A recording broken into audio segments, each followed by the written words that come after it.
Tony Blair is urging all MPs to vote down whatever Brexit deal Theresa May presents to Parliament and to push instead for another referendum, warning that if they fail to do so there will be a backlash from voters that will last a political lifetime. Writing in Sunday's Observer, the former Prime Minister, who won 3 general elections as Labour leader, says there is now no outcome May can secure that can be good, or even reasonable, for the country. "We are approaching Brexit crunch time," he writes. "Everyone is going to come under intense pressure to agree a reasonable deal, Labour MPs especially. They should resist. There is no reasonable deal. There is the pointless, the painful or fudge-through postponement of the core issues. Each option is bad.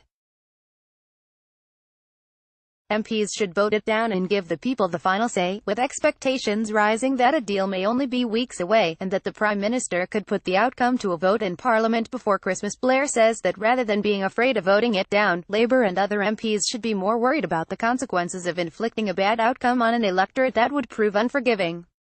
Describing May's Chequers plans as madness, he writes, "Time has not lessened my sense of the catastrophic effects of Brexit. It has increased it.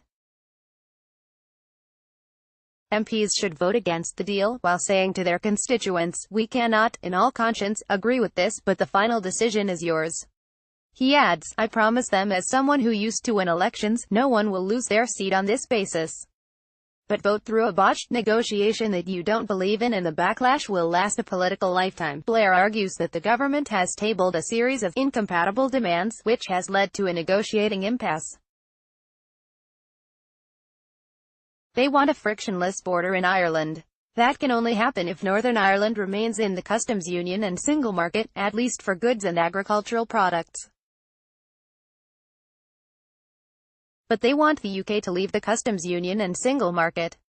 However, they also want Northern Ireland and Britain to be in the same relationship to Europe as each other. And they made a rash commitment last December that the Northern Ireland issue would be resolved as a part of the withdrawal agreement, with the border frictionless and with a backstop to guarantee it. There is simply no answer to the Irish issue. Blair's comments come as the campaign for a second referendum received a further boost when more than 50 business leaders signed a letter calling for another vote. Signatories included the chief executive of Waterstones and the former boss of Sainsbury's, Justin King. Lady Lane Fox, co-founder of LastMinute.com and a director of Twitter, and Chanel, Lord Miners, a former chair of Marks. The letter concludes, "We are now facing either a blindfold or a destructive hard Brexit. Given that neither was on the ballot in 2016, we believe the ultimate choice should be handed back to the public with a people's vote."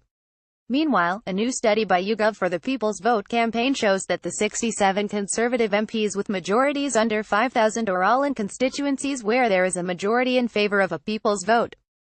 The average support for the public being given the final say in these seats is 56% compared with 44% against when "don't knows" are excluded.